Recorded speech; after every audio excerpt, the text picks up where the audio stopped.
Du coup, moi, je vais vous présenter ce soir un sujet un peu plus orienté opérationnel. Du coup, c'est la data et la connaissance client. Du coup, ce titre, en fait, c'est un peu la data. On va créer en fait un modèle de machine learning pour créer de la connaissance client. Du coup, quand on parle de la connaissance client, on se situe souvent dans le milieu marketing. Du coup, cette étude, moi, je l'ai réalisée dans un établissement bancaire et dans un département marketing.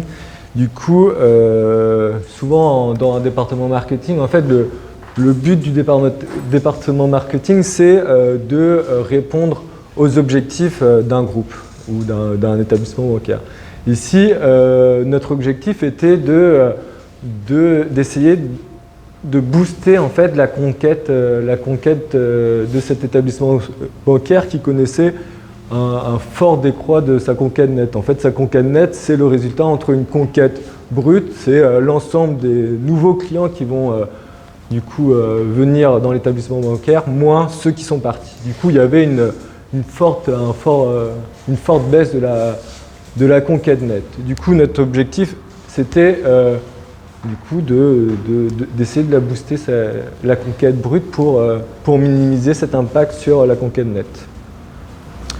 Du coup, comment on a fait? On a réfléchi et on s'est dit qu'il serait pas mal de créer en fait un score pour essayer de savoir si nos clients étaient d'accord de promouvoir l'établissement bancaire à leurs conjoints, en fait, d'inviter leurs conjoints à rejoindre l'établissement bancaire du conjoint, de notre client. Du coup, on va d'abord prendre notre population. Notre population, c'est l'ensemble de nos clients de notre banque.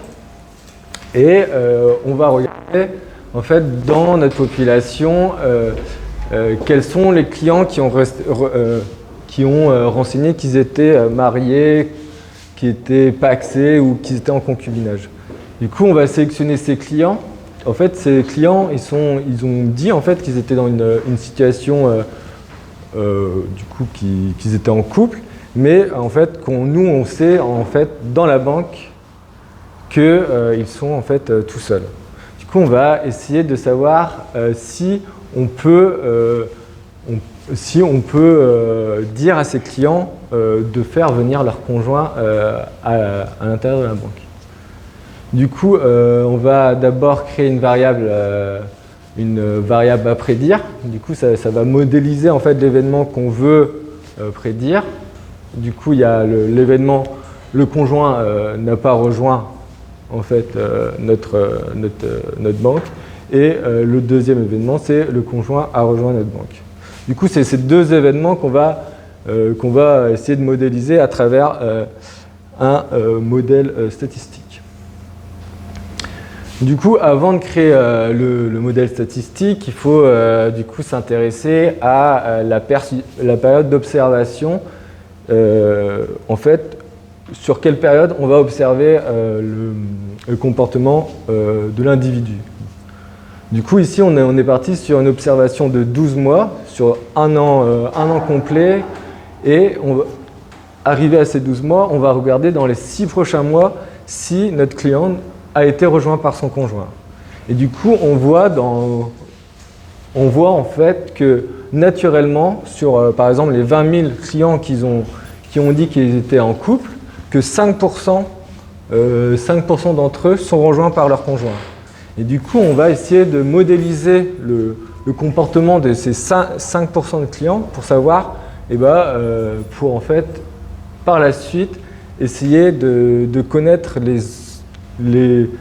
parmi les 20 000 autres clients, quels sont ceux qui seraient appétents en fait à promouvoir la banque à leur conjoint. Du coup, là, on est sur à peu près 1000 clients sur cette cible. Hop. Une fois qu'on a on sait sur quelle population on va faire notre modèle, on a fait notre périmètre d'étude sur quelle période on va observer.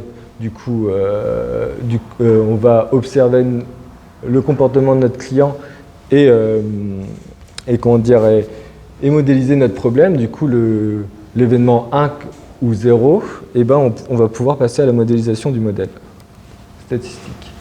Du coup, quand on modélise un modèle statistique, moi je l'ai mis en plusieurs étapes. On part d'une base de données cliente avec l'ensemble des variables. On va faire des transformations et ensuite on va passer au choix du modèle. On va essayer de le rendre plus performant et ensuite on va le valider. Dans cette présentation, moi je vais juste regarder la période du choix du modèle, comment on va savoir que c'est un modèle performant et ensuite comment on va faire pour le rendre meilleur. Et ensuite la période de validation, comment on fait pour valider un modèle. Du coup, lorsqu'on va construire un modèle, on va avoir 3 étapes distinctes. On va commencer par choisir une métrique. Une métrique, c'est quoi? C'est une variable.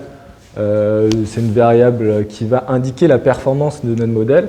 Du coup, là, j'ai mis quelques variables qu'on peut utiliser. Il y a l'accuracy, le ROC et le F1 score. Ensuite, on va choisir notre modèle par rapport à différents critères et après, on va essayer de rendre le modèle qu'on a choisi plus performant. Du coup, moi, pour la métrique, j'ai choisi le F1 score. En fait, le F1 score, c'est une bonne métrique parce qu'en fait, elle mélange, elle permet de synthétiser deux indicateurs de performance du modèle. En fait, ce qu'on recherche à un modèle, c'est d'avoir une bonne prédiction. Ça veut dire que, par exemple, par exemple, je vais dire que sur ces 10 personnes, je sais que 7 d'entre eux vont devenir footballeurs professionnels, par exemple. Et en fait, sur ces 10 personnes, les 7 qui vont devenir réellement footballeurs professionnels, eh ben, c'est 70% de précision du modèle. Du coup, ça veut dire qu'elle a bien classé 7 d'entre eux. Du coup, voilà. Et le rappel, c'est sur l'ensemble des gens que j'aurais dû prédire 1, combien sont réellement sortis de ce modèle. Du coup, voilà. Une fois que j'ai ma métrique pour juger mon modèle, je vais lancer plusieurs modèles et juger les modèles entre eux par rapport à ma métrique, par rapport à ma variable de performance de modèle. Du coup, ici, j'ai choisi deux différents packages qui permettent de créer des modèles. Du coup, il y a le scikit-learn. Le scikit-learn, c'est un package intéressant et aussi qui a été construit par des Français, par des doctorants français. Et H2O, j'utilise souvent le H2O, ça me permet d'avoir un modèle où ça sera ma performance, mon modèle moyen, où je serai toujours obligé de faire plus que le modèle que je crée sous le package H2O. Voilà. Et du coup, là, le scikit-learn, j'utilise celui-là.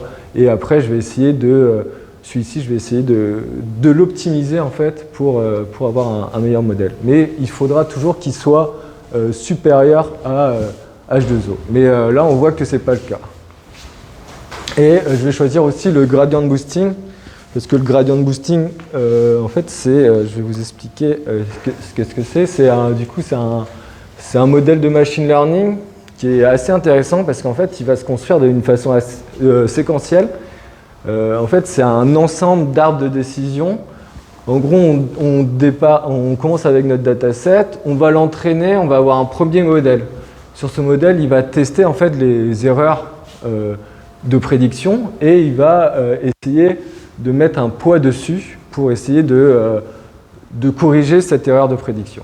Et ensuite, voilà, il va répéter cette action jusqu'à qu'il ne puisse plus appliquer de coefficients en fait, pour réparer l'erreur. En fait, on va arrêter au moment où si on applique ce coefficient, et ben, ça n'augmente pas la précision de la prédiction, ou ça ne diminue pas la précision de la prédiction. Du coup, voilà. Et après, on va synthétiser tous ces modèles pour avoir un seul modèle de prédiction qui rassemble en fait tous ces modèles entre eux. Du coup, voilà. Voilà, c'est pour ça que j'ai choisi le gradient boosting, et c'était aussi celui qui donnait les meilleurs résultats. Et du coup, maintenant, je vais essayer de rendre ce modèle plus performant. Et comment je vais faire? Eh ben, je vais utiliser une méthode qui s'appelle la classification étalonnée. En fait, ça permet d'essayer de rendre les prédictions de mon modèle un peu plus justes. Du coup, on voit sur le premier que sur le premier modèle, ce modèle, c'est le premier en fait, que j'ai fait. Et on voit que sur une partie, on a sous-estimé les prédictions. Au lieu d'avoir une prédiction de 0,1, il a dit qu'elle était à 0,05. Et du coup, eh ben, on n'a pas du coup, on n'a pas les bonnes probabilités. Et du coup, on va essayer de corriger cette erreur et afin d'avoir une meilleure prédiction. En fait, quand on va dire que cette personne a 80% de chance de recommander son conjoint, on saura vraiment que cette personne a 80% de chance de rejoindre la banque, pas le conjoint, la banque. Du coup, voilà. Et du coup, on voit la différence entre le premier modèle et le deuxième modèle. Il n'y a pas beaucoup de différence, mais c'est toujours ça de gagner. Du coup, on va quand même utiliser le deuxième modèle qui va être du coup la classification étalonnée. Une fois qu'on a choisi notre modèle, en fait, on peut avoir un modèle bien noté, avec de belles performances, mais si on l'applique au terrain, en fait, à nos clients, on n'est pas sûr de retrouver en fait ce résultat. Du coup, il faut en fait à chaque fois qu'on crée un modèle, il faut le tester. Et du coup, comment on a fait ça? Au sein de l'établissement bancaire, on a choisi 2 agences qui regroupent à eux 26 clients qui on a détecté l'appétence à convaincre leurs conjoints d'intégrer l'établissement bancaire. Du coup, sur ces 26 clients contactés, on a 8 clients qui ont accepté la proposition directement, dès le premier coup de téléphone, 5 qui étaient déjà dans l'établissement bancaire. En fait, là, on voit vraiment que c'est hyper important d'avoir de bonnes données, des données mises à jour, et surtout de la connaissance client. Parce que là, en fait, on a contacté des clients et ça fait un peu mauvais de ne pas savoir que leur conjoint avait déjà intégré l'établissement bancaire. 7 clients qui n'étaient pas intéressés et d'autres raisons dues à la campagne marketing. On a uniquement 30% de succès sur cette cible. On peut se dire que c'est peut-être pas beaucoup, mais quand on fait une projection assez rapide, on veut cibler 3000 clients par an. Sur ces 3000 clients, on sait que 50%, que les agences traitent uniquement 50% des cibles souvent sur le terrain. Du coup, ça fait 1500 clients contactés. Et sur ces 1500 clients, il y a 450 personnes qui ont du coup accepté que leur conjointe, qui ont permis que leur conjointe intègre l'établissement bancaire.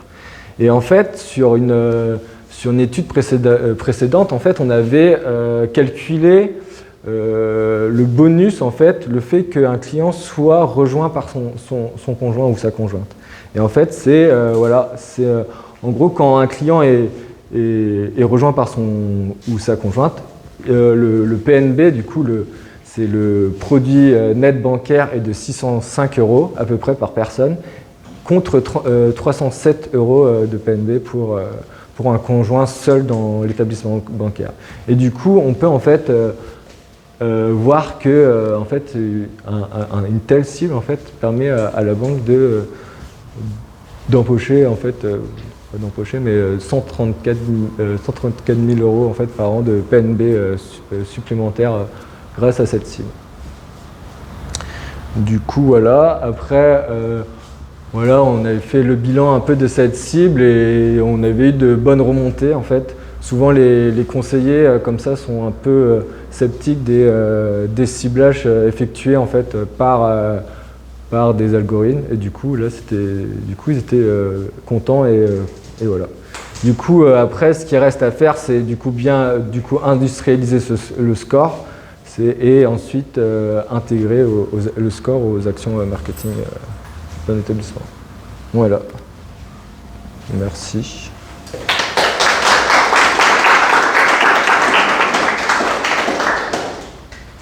Il y a des questions?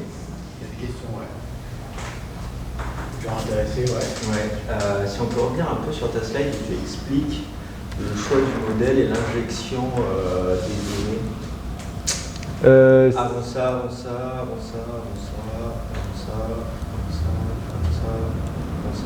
Voilà, ici.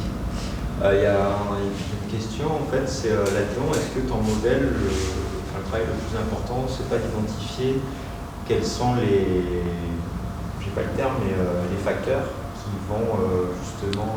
Les variables qui ont le plus grand pouvoir prédictif? Ouais. Ça, c'est quand on fait le modèle, ça, non? Je sais pas, justement, c'est une question. Ah ouais, en fait, ouais. En fait, quand on travaille souvent dans la base de données au début, en fait, quand on construit sa base de données, on part souvent là, dans mon cas, c'était d'une base de données déjà créée, en fait, déjà disponible pour ces analyses. Mais en fait, on va faire plutôt ce qu'on appelle, en fait, ouais, qu'est-ce qui ressort, un profil un peu type de la personne.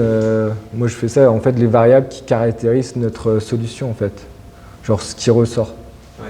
Mais donc, du coup, les facteurs les plus importants ou les plus influents sur notre modèle, pas particulièrement. En fait, on peut détecter en amont des variables qu'on va penser qu'elles auront un fort impact prédictif sur notre modèle, qui vont en fait permettre à la prédiction. Mais en fait, c'est tout l'enjeu d'un modèle en fait aussi, c'est de créer un modèle en fait pour pouvoir, parce que des fois il y a 100, 200 variables qu'on va utiliser, et en fait le modèle des fois lui va sortir une variable que l'on ne pensait pas prédictive. On ne va pas examiner à la loupe chaque variable et voir si elle est bien corrélée avec notre variable à prédire. Tu vois. On ne va pas regarder à chaque fois. Mais est-ce que le modèle il est capable de schématiser sous la forme d'un graphe, par exemple, un set de variables qui, à 90%, font qu'on est dans la cible? Ouais, en fait, je ne l'ai pas mis dans la présentation, mais tu vois, là, en fait, ce sont mes variables qui vont en fait un peu avoir. Du coup, ça, c'est les variables que ma prédiction dit en fait qu'avec ces modalités, on va prédire plutôt 0, et ça, qu'on va prédire plutôt 1, tu vois. Et du coup, c'est mes variables. Mais est-ce que tu as la capacité dans ton modèle de dire, quand il a les 3 premiers, on est à 95% de chance d'être à 1, quand il a les 2 premiers, on est à 70% de chance d'être à 1? Parce qu'en fait, d'un point de vue de la banque, le plus important, c'est de savoir quels sont les facteurs qu'il faut maintenir pour garder ce taux de conversion de 30% quelque part. Si demain, ils arrêtent de faire du marketing ou je ne sais pas, qui changent leur offre, ton modèle, il n'est plus forcément adapté. Enfin, c'est une question. En fait, c'est que mon modèle va en fait aussi, va aussi comment dire, être réentraîné à chaque fois sur les données. Du coup, c'est pas un modèle où on le fait une fois et on va le laisser. Ouais. C'est du non supervisé en fait. C'est du supervisé. En gros, mon modèle, à chaque fois qu'il va perdre en fait en fait, on va mettre un seuil, par exemple. Que j'ai utilisé une variable en fait pour savoir si mon modèle était bon. Si le seuil devient trop bas, et je vais redéclencher l'apprentissage de mon modèle en fait pour qu'il apprenne sur de nouvelles données et pour qu'il redevienne performant avec de nouvelles données. Parce qu'en fait, le comportement d'un individu il peut bouger. Le comportement en 2020 n'était pas le même qu'en 2022. Du coup, on peut pas entraîner une seule fois un modèle sur une période et l'utiliser sur 10 ans. Il faudra toujours le réentraîner au fur et à mesure sur les nouvelles données générales. Du coup, le seuil, il est redéfini à chaque fois ou Non, le seuil, c'est par exemple, là je ne sais plus à combien je l'ai mis, c'était souvent on met à 70%. Si la prédiction tombe en dessous de 70%, et ben on redéclenche le modèle. Et s'il n'arrive pas à faire mieux que 70%, et ben là, il faudra intervenir manuellement pour essayer de le retravailler ou on le met à la poubelle, quoi, parce qu'il n'est plus d'actualité. Ok, on peut revenir juste au début du coup.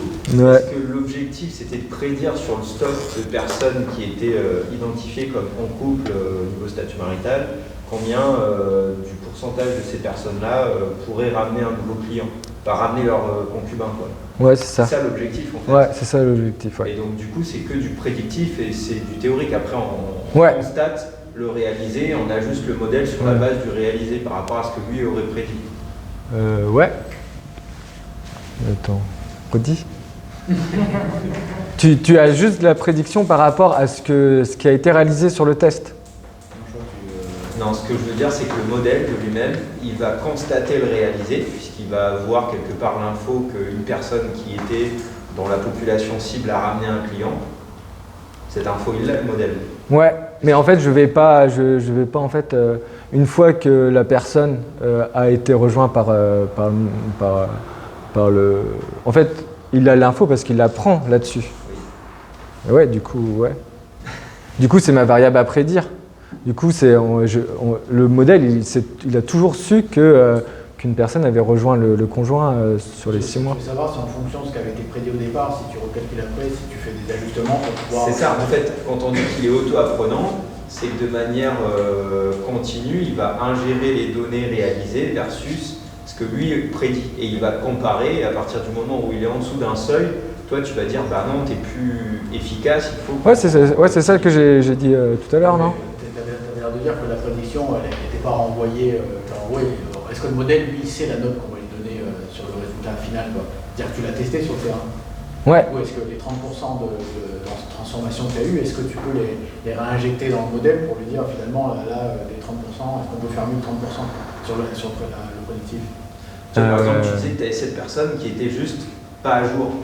Ouais. Celle, quand tu vas mettre à jour en masse tes données, tu vas influer quelque part sur ton réalisé. Pour autant, ton modèle, ça va le déstabiliser. Puisque du coup, il va être dans l'erreur. Il n'avait pas prédit qu'il y aurait autant de monde d'un seul coup qui va du coup, il est réappris sur les modèles réactualisés, quoi. Et est-ce que ça le déstabilise pas justement, le fait d'avoir une action humaine qui va en masse modifier des informations? Il faudrait combien de temps de stabilisation ou d'observation? Bah non, en fait, là, nous on n'a pas vu un quelconque changement dans la prédiction parce qu'en fait c'est tellement mineur en fait les changements qui vont être faits que en fait ça va pas bouger. Ok. Il y a d'autres questions? Vous êtes tous très fins? Vous êtes tous très fins? Allez, on va faire un peu de